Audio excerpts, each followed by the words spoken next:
Selamat datang di channel YouTube saya. Channel ini membahas tentang kimia, ada kimia organik, ada biokimia, ada kimia pangan, ada kimia farmasi, dan juga elusidasi struktur senyawa kimia.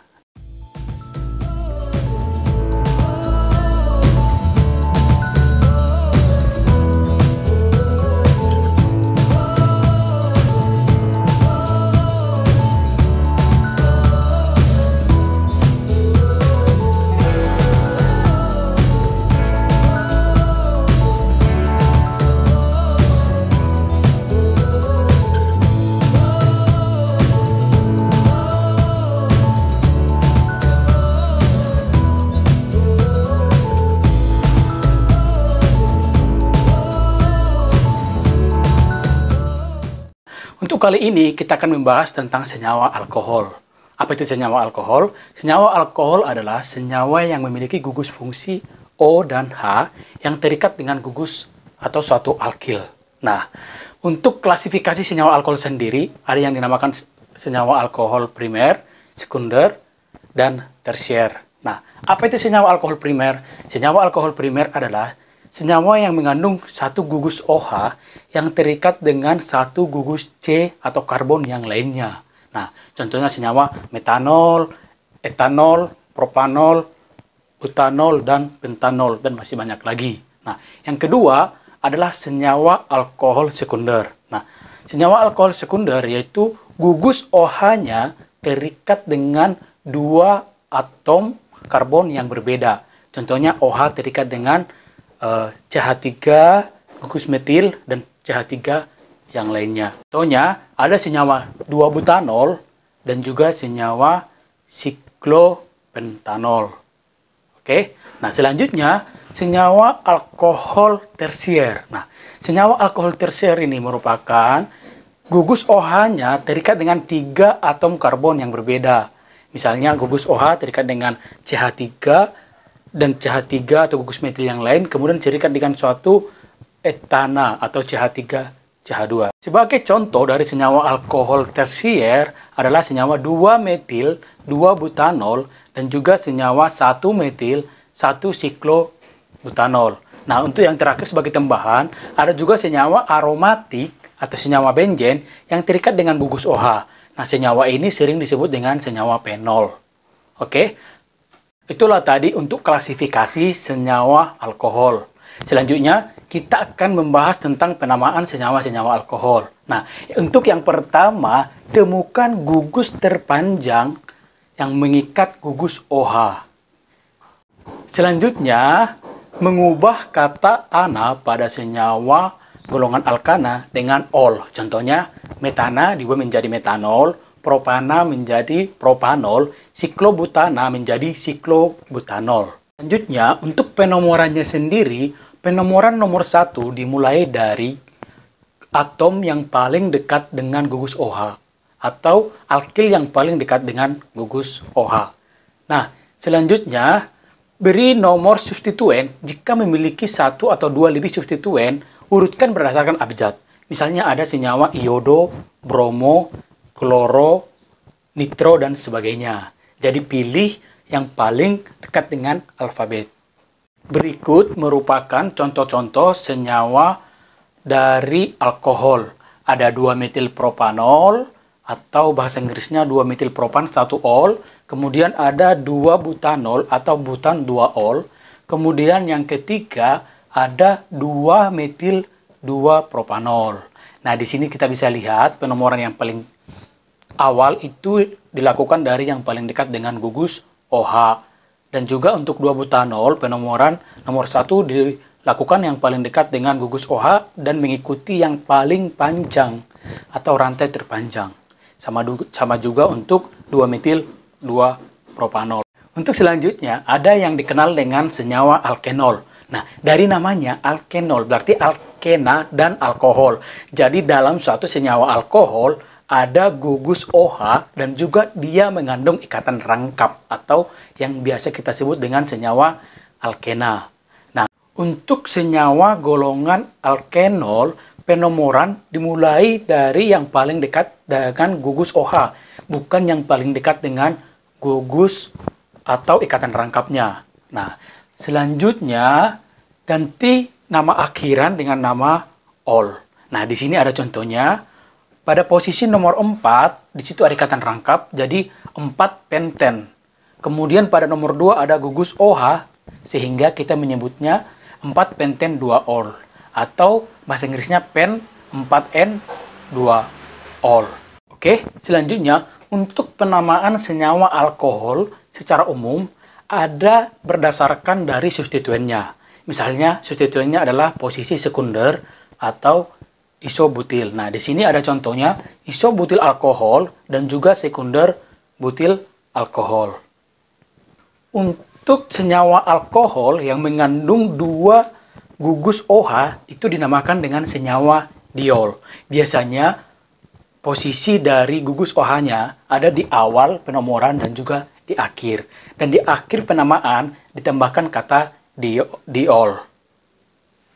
Seperti contoh berikut, ada heksan 16 diol. Jadi penomorannya bebas mau dari ujung sebelah kiri atau mau dari ujung sebelah kanan. Ingat, jangan lupa nambahkan kata diol di belakangnya apabila gugus OH-nya lebih dari 1. Selanjutnya, untuk penamaan senyawa fenol. Nah, senyawa fenol sendiri merupakan senyawa aromatik. Jadi untuk senyawa-senyawa aromatik dikenal dengan istilah orto, meta, para. Tergantung dari posisi substituennya ada di nomor berapa. Nah, untuk orto sendiri, jika substituennya berada di posisi nomor 1 dan 2. Sementara untuk posisi para, itu substituennya berada di nomor 1 di ujung ke ujung. Untuk posisi meta, substituennya itu ada di nomor 1 dan 3. Nah, saya ingatkan kembali bahwa untuk kestabilan, semakin dekat jarak antara substituen, maka dia semakin tidak stabil. Sama seperti kalian, jika berdekatan dengan temannya, maka tidak akan stabil. Jadi akan terjadi reinteraksi, sehingga membuat kalian suka ngobrol atau sering berdiskusi, walaupun dosennya mengajar di depan, kalian juga berdiskusi di kursi. Itu karena jarak yang berdekatan. Juga seperti sekarang, kenapa pemerintah juga mengajak social distancing, salah satunya itu juga. Jadi virus-virus juga tidak akan bisa berinteraksi atau berpindah dari satu orang ke orang lain jika jaraknya sekitar 2 meter. Untuk contoh penamaan fenol atau aromatik di bawah ini yang mengandung gugus OH, di sini ada senyawa 3-klorophenol atau disebut juga dengan senyawa metaklorofenol. Nah, kemudian di sini ada satu lagi, 4-metilfenol atau paragresol. Selanjutnya kita akan membahas tentang sifat-sifat fisik dan sifat-sifat kimia senyawa alkohol. Yang pertama untuk sifat fisiknya. Senyawa-senyawa alkohol memiliki titik didih yang lebih tinggi dibandingkan dengan senyawa eter atau minyak, kemudian dibandingkan dengan senyawa golongan alkana. Karena senyawa alkohol mengandung gugus O dan H yang saling terikat, di mana OH akan menarik elektron dari H, sementara H bersifat melepas elektron. Sehingga di sana terjadi gaya tarik-menarik yang menyebabkan susahnya ikatan terputus, sehingga titik didihnya tinggi. Berbeda dengan senyawa-senyawa pada metana, di mana ikatannya hanya pada C dan H, di mana C bersifat melepas, H juga bersifat melepas, jadi sama-sama melepas, putus deh, cepat. Untuk sifat kimia dari senyawa alkohol, nah senyawa alkohol bersifat polar. Tetapi untuk menentukan atau membandingkan, misalnya senyawa metana dengan etana atau senyawa siklobutana dengan siklopentanol. Apabila kita mau membandingkan kepolarannya, kita melihat substituen atau gugus C dan H-nya. Semakin banyak top berikut ini, kita mau tinjau metanol dan etanol yang mana yang memiliki titik didih yang lebih tinggi. Nah, kita lihat metanol. Metanol di sini terikat dengan C dan H yang ada 3. Sementara untuk etanol dia terikat dengan C-nya ada 2 dan H-nya ada 5. Jadi pada etanol ikatannya semakin banyak atau jumlah ikatannya semakin banyak. Nah, hubungan dari jumlah ikatan itu berhubungan dengan titik didih. Semakin banyak jumlah ikatan pada senyawa-senyawa yang satu golongan, maka dia akan menghasilkan titik didih yang lebih tinggi. Sementara semakin banyak jumlah ikatan nonpolar, maka itu akan menurunkan kepolaran senyawanya. Untuk itu metanol lebih polar dibandingkan etanol, tetapi etanol memiliki titik didih yang lebih tinggi dibandingkan metanol. Untuk sintesis senyawa alkohol, yang pertama bisa kita melalui reaksi reduksi. Nah, reduksi senyawa aldehid dan keton itu akan menghasilkan senyawa alkohol. reduksi dari senyawa aldehid itu akan menghasilkan alkohol primer, sementara reduksi dari senyawa keton itu akan menghasilkan alkohol sekunder.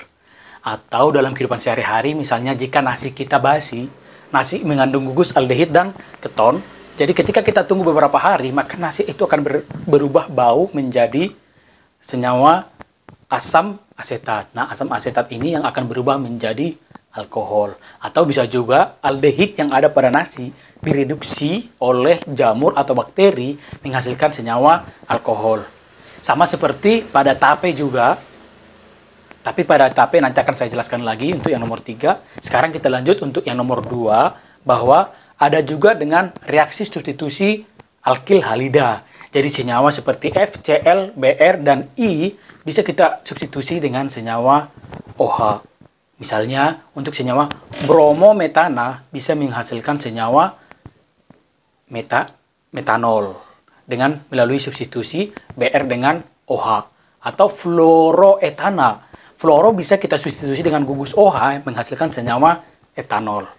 Baiklah, untuk yang ketiga, melalui reaksi enzimatis. Nah, mungkin teman-teman atau adik-adik semua pernah membuat tape secara konvensional. Nah, di tape kita menggunakan ragi. Nah, pada ragi itu ada namanya enzim alpha amilase. Nah, enzim ini yang mereduksi senyawa aldehid dan keton pada tape atau pada singkong sehingga dia menghasilkan senyawa alkohol. Jadi kalau misalnya kebanyakan minum air tape, teman-teman juga bisa mabuk karena di situ ada gugus OH dan juga di situ memang ada senyawa etanol. Jadi bukan metanol, lebih banyaknya senyawa etanol dan ada beberapa senyawa metanol. Jadi jangan terlalu banyak jika mengkonsumsi senyawa atau air tape.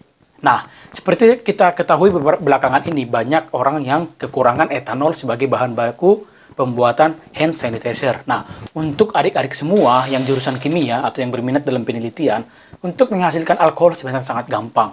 Nah, apalagi kita tinggal di Indonesia. Indonesia merupakan negara nomor 2 dengan jumlah flora terbanyak di dunia. Jadi tentu saja kita mempunyai beragam tumbuhan yang memiliki karbohidrat atau selulosa. Nah, karbohidrat yang ada pada tumbuhan itu bisa kita reduksi menggunakan enzim alpha amilase atau ragi untuk menghasilkan alkohol. Nah, selanjutnya, ketika kita sudah memperoleh alkohol, untuk memisahkan alkohol dengan air, cukup mudah bukan? Tinggal menggunakan alat destilasi. Nanti alkoholnya akan menguap, airnya akan tinggal dalam labu destilasi. Kenapa? Karena alkohol memiliki titik didih lebih rendah dibandingkan air. Jadi air lebih polar dibandingkan alkohol. Oke, selamat mencoba. Nah, itulah tadi pelajaran tentang senyawa alkohol yang dilengkapi dengan penamaan reaksi atau sintesis dan sumber-sumbernya. Nah, jika menurut kalian video ini bermanfaat untuk mengikuti perkembangan atau video-video selanjutnya, jangan lupa tekan tombol subscribe, like, dan share video ini supaya semakin banyak orang yang bisa belajar senyawa-senyawa alkohol, khususnya pelajaran tentang kimia. Oke, terima kasih telah menonton video ini dari awal sampai akhir. Saya ucapkan terima kasih dan sampai ketemu di video selanjutnya. Salam.